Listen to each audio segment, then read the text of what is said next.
नमः शिवाय। शिव पुराण श्री रुद्र संहिता तृतीय खंड 33वां अध्याय अनरण्य राजा की कथा।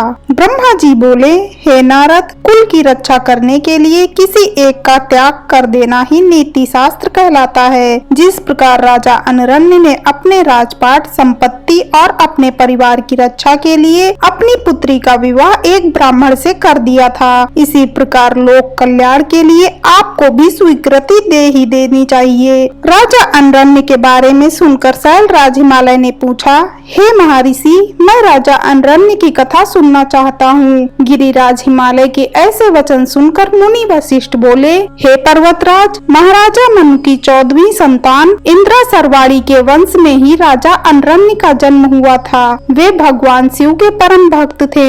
7 द्वीपों पर उनका राज था। राजा अनरण्य ने भृगु ऋषि को अपना आचार्य बनाकर 100 यज्ञ पूर्ण कराए थे। राजा अनरण्य की 5 रानियां, 100 पुत्र व एक साक्षात लक्ष्मी स्वरूपा परम सुंदरी कन्या थी, जिसका नाम पद्मा था। पद्मा इकलौती पुत्री होने के कारण बहुत लाडली थी। राजा अनरण्य और उनकी 5 रानियां पद्मा को बहुत प्यार करते थे। राजा बहुत ही सरल, न्यायप्रिय व उदार थे। देवताओं द्वारा स्वर्ग का सिंहासन दिए जाने पर उन्होंने उसे ग्रहण करने से इनकार कर दिया था। जब राजा अनरण्य की प्रिय पुत्री पद्मा विवाह की योग्य हो गई, तो राजा अनरण्य को उसके विवाह की चिंता सताने लगी। पद्मा के लिए योग्य वर की खोज शुरू हो गई। चारों दिशाओं में सुयोग्य वर की तलाश की जा रही थी। अनेकों राजाओं को पत्र लिखे गए।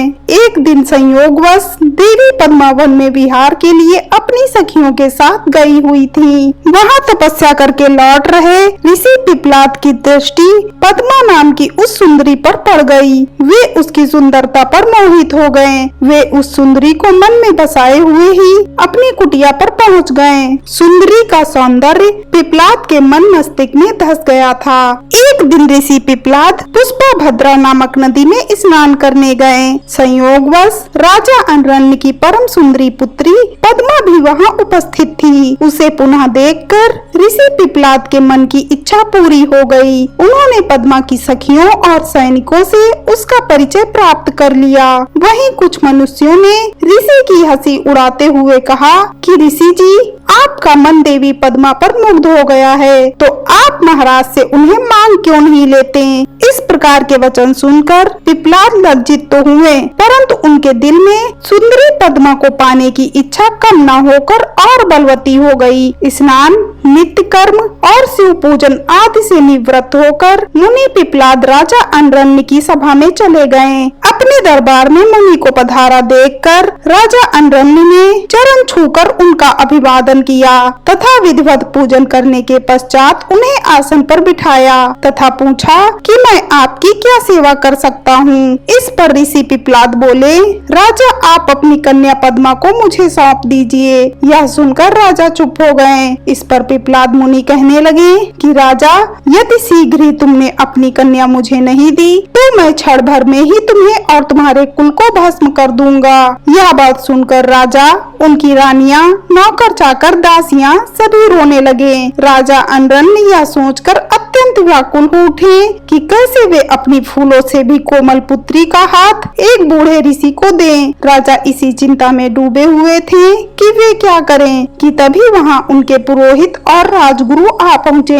राजा ने सारा वृत्तांत उन्हें सुनाया। इस पर राजगुरु बोले कि राजन, आपको अपनी कन्या का विवाह किसी से तो करना ही है, तो क्यों न उसका विवाह ऋषि पिपलाद से ही कर दिया जाए। इससे आपके कुल की भी रक्षा हो जाएगी। यह ब्राह्मण इस कुल का विनाश कर दे, इससे तो अच्छा है कि पद्मा का विवाह इन्हीं से हो जाए। इस प्रकार अपने राजपुरोहित और राजगुरु के वचन सुनकर राजा अनरण्य ने अपने कुल की रक्षा करने के लिए अपनी कन्या को वस्त्र आभूषणों से अलंकृत करा उसे ऋषि पिपलाद को अर्पित कर दिया। तत्पश्चात देवी पद्मा और ऋषि पिपलाद का वैदिक रीति से परिलोकोत्सव संपन्न हुआ तथा राजा ने प्रसन्नता पूर्वक अपनी पुत्री को विदा कर दिया।